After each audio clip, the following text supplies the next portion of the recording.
देखो बात ऐसी है कि जब मैं फर्स्ट ईयर एमबीबीएस में था, तो मैं ऑटो में कॉलेज जाता था।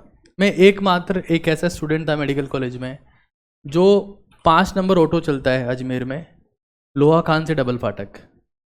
जो लोग ऑटो में बैठते हैं उनको पता होगा कि लोहा खान से डबल फाटक ऑटो चलता है। यस और नो?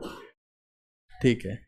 मैं उस ऑटो में बैठ के जाता था स्टार्टिंग के 6 महीने, जब से मेरा कॉलेज स्टार्ट हुआ तब से लेकर। तो मुझे ऐसा बहुत अजीब सा लगता था कि यार मैं एप्रिन पहन के एक ऑटो में बैठा हूँ। It was very strange feeling. वहाँ फिर अजीब अजीब लोग बाग बातें करते हैं और सो ऑन जो भी था। हालांकि उससे पहले मैं तैयारी के दौरान भी ऑटो में बैठ के ही ट्रेवल करता था घर से। तो मतलब हमारे जो फाइनेंशियल कंडीशंस हैं, मे भी आप ये कह सकते हो कि ना तो मैंने पेरेंट्स से मांगा कभी, ईगो के चक्कर में कि नहीं मांगता मैं, 200-500 रुपये क्या लूंगा आपसे।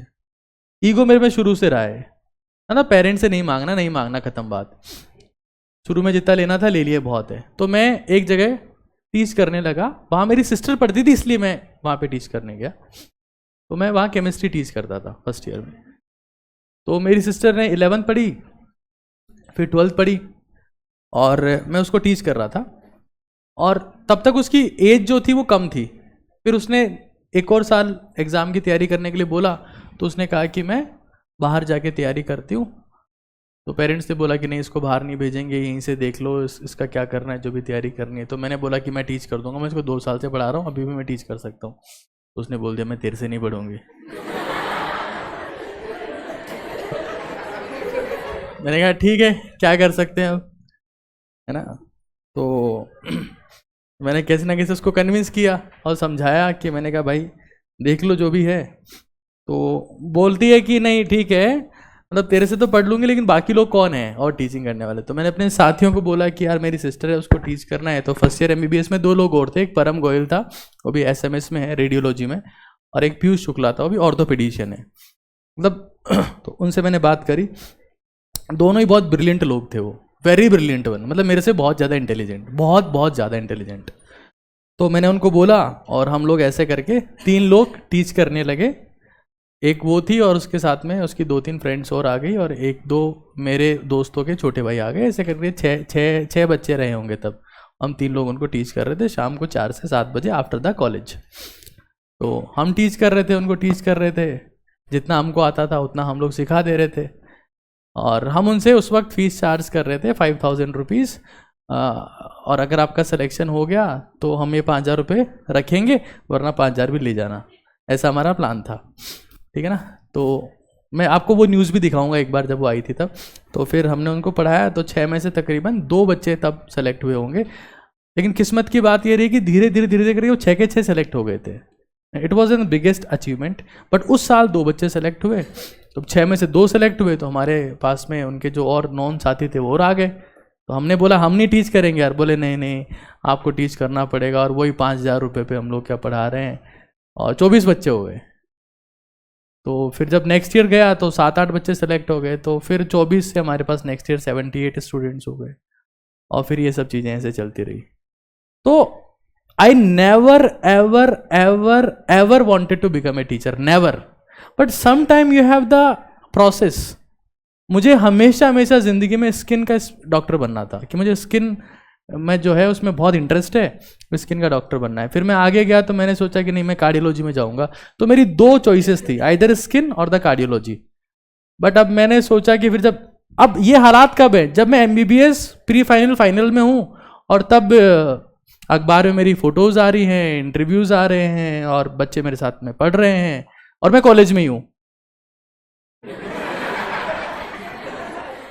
तो इट वॉज नेवर प्लान्ड वे कि मैं पहले पास आउट हुआ हूं, एमबीबीएस हो गई, अब मैं टीचिंग करूंगा। नो, अगर मैं पास आउट हो जाता मैं कभी टीचिंग नहीं करता। बट मैं इवन मेडिकल कॉलेज के 10 दिन पहले से मेरी सिस्टर को टीच करना शुरू कर दिया। उसको पढ़ना था तो मैंने उसको केमिस्ट्री टीच करना शुरू कर दिया। अच्छा, मेरा इंटरेस्ट फिजिक्स में था, लेकिन जहां वो पढ़ने जाती थी वो सर फिजिक्स टीच करते थे, तो मुझे केमिस्ट्री पढ़ानी पड़ी। Chemistry was not my interest was physics, क्योंकि मेरे तो 49 करेक्ट थे फिजिक्स में, मतलब 50 में से। फिर मुझे केमिस्ट्री पढ़ानी पड़ी। तो it was the demand of the circumstances. मैंने कभी चूज नहीं किया इस प्रोफेशन को।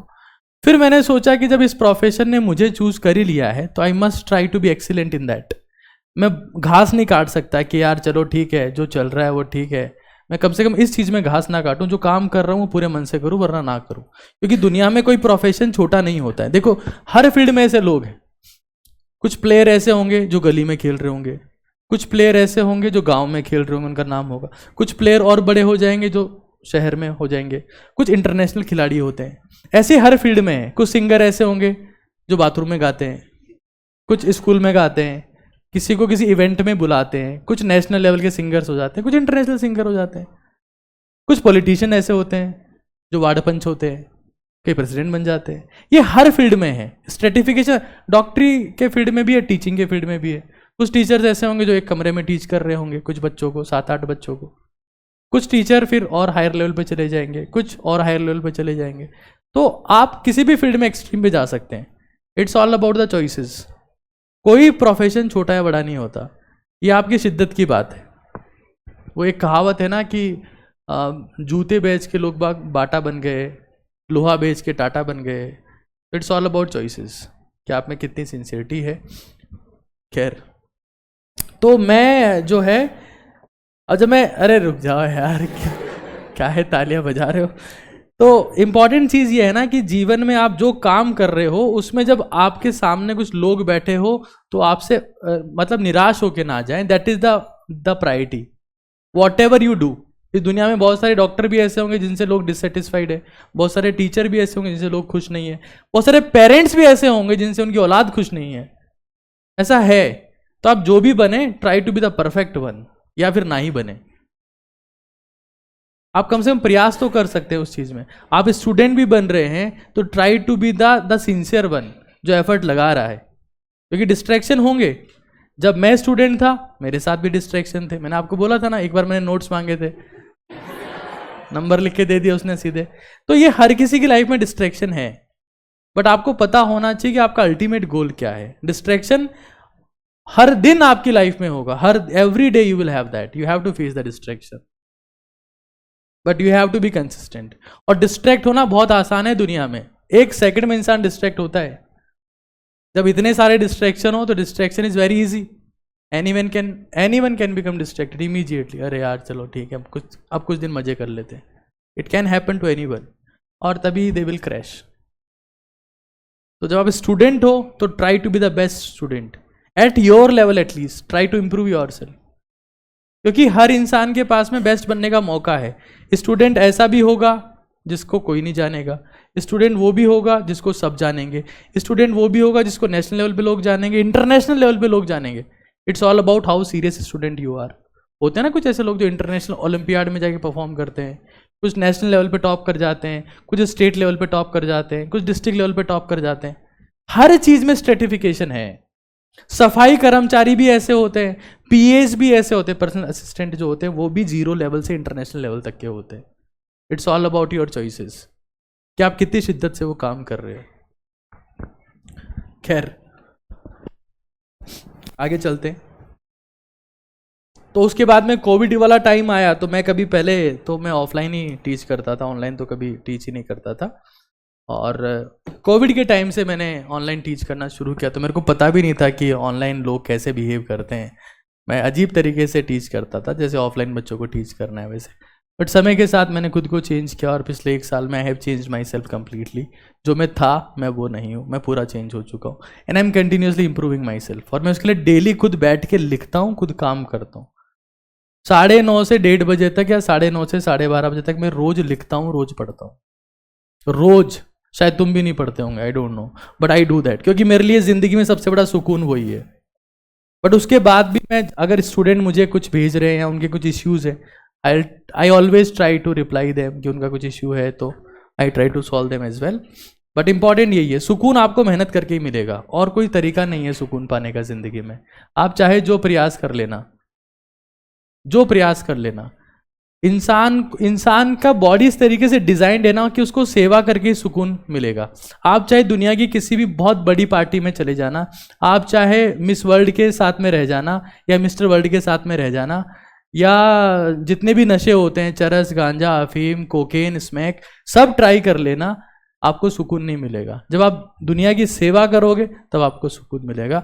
और सेवा करने का मतलब होता है प्रोफेशन में शिद्दत से काम करना। मैं तुम्हें लिख के दे सकता हूँ, मिस वर्ल्ड हो, मिसेस वर्ल्ड हो, मिस्टर वर्ल्ड हो, जो भी हो, जितने नशे हो, जितनी शराब हो, जितना शबाब हो, सब ट्राई करके देख लेना, you will do that and you will be frustrated. तो मेहनत करोगे उसी में सुकून मिलेगा, ये बहुत बड़ा सच है। और सबसे इंपॉर्टेंट, लिखो। पेन और पेपर का सुकून सबसे जबरदस्त होता है।